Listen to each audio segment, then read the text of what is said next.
Fala pessoal, tudo bem? Então, para quem não me conhece, meu nome é Chayenne, esse aqui é o meu canal, bem-vindo ao meu canal. Tem um vídeo que eu falo sobre epilepsia, se vocês ainda não viram, cliquem lá, a parte 1 do vídeo. E aí eu falei, se vocês gostarem desse vídeo, deixa bastante seu like que eu faço uma segunda parte. Porque acabou que a minha bateria acabou e aí o vídeo ficou pela metade e eu não consegui terminar de falar sobre tudo que eu queria falar. Então eu vi que vocês gostaram, teve bastante visualização e curtida, então eu tô fazendo uma segunda parte para continuar explicando sobre a epilepsia para vocês de um ponto de vista do paciente. Então eu tava assistindo meu vídeo e eu percebi que eu não falei, eu falei os gatilhos, mas eu não mencionei quais eram os gatilhos. Bom, existem 3 gatilhos principais para quem tem epilepsia que a gente tem que tomar cuidado. Um deles é a luz estroboscópica. O que é a luz estroboscópica? São aquelas luzes que ficam piscando, geralmente em boate, aquelas luzes que ficam piscando assim, e aí pisca em um intervalo lá X, e essa frequência de piscada dessas lâmpadas, elas podem desencadear uma crise epiléptica. Não sei se irrita o cérebro, eu acho que é uma coisa que não faz bem. E realmente isso acontece, tá? Então a gente tem que ficar atento com essas coisas. Então, nightclubs, boates não são muito uma área adequada para pacientes com epilepsia, não é muito legal. Segunda coisa, deprivação de sono. Então, se você está dormindo pouco, então eu acho que aí, em média, o ser humano um adulto normal tem que dormir entre 5 a 8 horas por dia. Não tenho certeza, mas eu acho que é isso. O mais disseminado são 8 horas de sono, mas eu acho que tem gente que vai precisando de menos, tem gente que precisa de menos. Mas assim, você tem que ter uma boa noite de sono. Se você está dormindo menos que 5 horas, você vai estar em deprivação de sono. Você não vai estar tendo o sono longo o suficiente que você precisa para descansar bem. Então, deprivação de sono é um fator que pode desencadear uma crise epiléptica. E o terceiro fator é o estresse.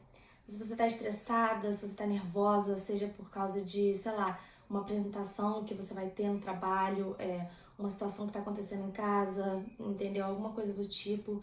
O estresse emocional, ele é um fator que ele não pode ser ignorado, ele influencia de maneira direta e de maneira, assim, significativa. Isso pode também desencadear uma crise epiléptica pelo fato de que, né, o cérebro, o sistema nervoso, você está estressado, isso vai, né, ter consequências no seu organismo e quem tem epilepsia, isso daí é um pouco mais grave porque pode desencadear crises.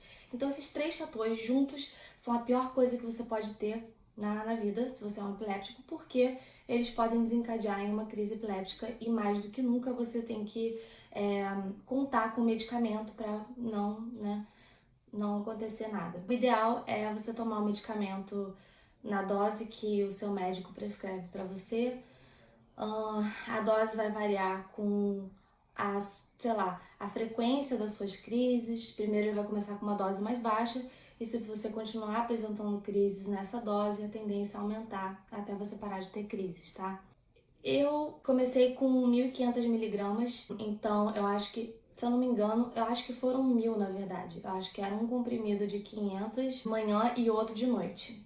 E mesmo nessa dosagem, isso foi acho que uns 7 anos atrás, mesmo tomando medicação, eu tive uma crise epiléptica e nessa noite eu realmente estava estressada, porque eu acho que eu tinha uma prova no dia seguinte, eu me lembro que eu acho que eu estava no terceiro ano, na high school, e aí aconteceu.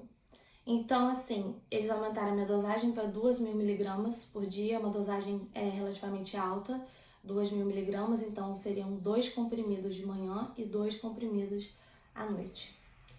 E aí, o medicamento que como eu terminei o outro vídeo, eu tomava um medicamento chamado levetiracetam. Esse medicamento, ele vinha da Índia, acho que era da Índia, e aí eu tinha que importar, então era todo um trâmite para pedir o medicamento, tinha que falar lá com um local, tinha que mandar e-mail para uma central lá, não sei se é, eu esqueci o nome da empresa intermediária farmacêutica que faz esses trâmites, mas enfim, era um rolo para pedir, E aí eu pedia e durava 6 meses, e quando terminava os 6 meses, tinha que pedir de novo, tá? Hoje, esse medicamento já é encontrado no Brasil e eu compro ele nas farmácias, normal. Existem medicamentos que são oferecidos pelo governo, que são gratuitos, mas esse daí é um que eu não é o que eu tomo. Então, o ideal é você tomar sempre o mesmo medicamento. Se tá funcionando, você continua com ele. Então, só para quem nunca viu uma medicação de epilepsia, as que eu tenho comprado ultimamente, elas são assim, tá? Eles vendem pelo nome de Keppra. E isso daqui são as anotações que eu faço para poder manter, tipo, informada em relação à data que eu iniciei e cada caixa. Então, tem a data de início de cada caixa, porque tem que fazer o uso diário. Então, é bom você ter um controle fino sobre quando que vai acabar para você poder pedir mais e não faltar. Então, essa é a medicação, cada comprimido tem 750 miligramas. E, tipo assim, atualmente eu tenho tomado um de manhã e um de noite. Mas eu costumava tomar 2, tá? Então, depende muito. Gente, eu acho que é basicamente isso. Eu falei pra vocês o que vocês têm que fazer caso alguém tenha uma crise epiléptica. O ideal é você virar a pessoa de lado pra ela poder babar, pra ela não se engasgar com a própria saliva. Colocar alguma coisa embaixo da cabeça dela pra ela não bater a cabeça no chão. Se você estiver na rua, você pode botar um casaco dobrado ou uma mochila. Se você estiver em casa, você pode botar um travesseiro ou uma almofada. Qualquer coisa que diminua o impacto da cabeça da pessoa com o chão. Então, é muito simples, tá? É dramático, é um pouco diferente, porque não é comum e as pessoas tendem a ficar com medo e nervosas. Se a pessoa que está tendo a crise é diagnosticada com epilepsia, não tem por que entrar em pânico, tá? É só virar a pessoa de lado e botar alguma coisa macia na cabeça dela. Se a pessoa não é diagnosticada com epilepsia, aí sim você tem motivo para se preocupar. É melhor chamar uma ambulância porque pode ser uma coisa grave, entendeu? Então a pessoa tem que ser imediatamente levada para o hospital. Eu tenho histórias bem interessantes das vezes, eu tive 4 ou 5 vezes, e aí eu posso fazer um outro vídeo contando cada uma das minhas crises, a história de cada uma delas. Se vocês tiverem interesse, mesmo esquema do outro vídeo, deixa bastante like nesse vídeo, e aí eu vou saber que vocês querem uma terceira parte, onde eu posso contar as minhas experiências tendo as crises que eu tive. Foram 4 ou 5, acho que foram 4. E aí eu posso contar onde é que eu tava, quem tava comigo, o que aconteceu, tá? Então, se vocês têm interesse, deixa bastante like nesse vídeo e a gente se vê no próximo vídeo.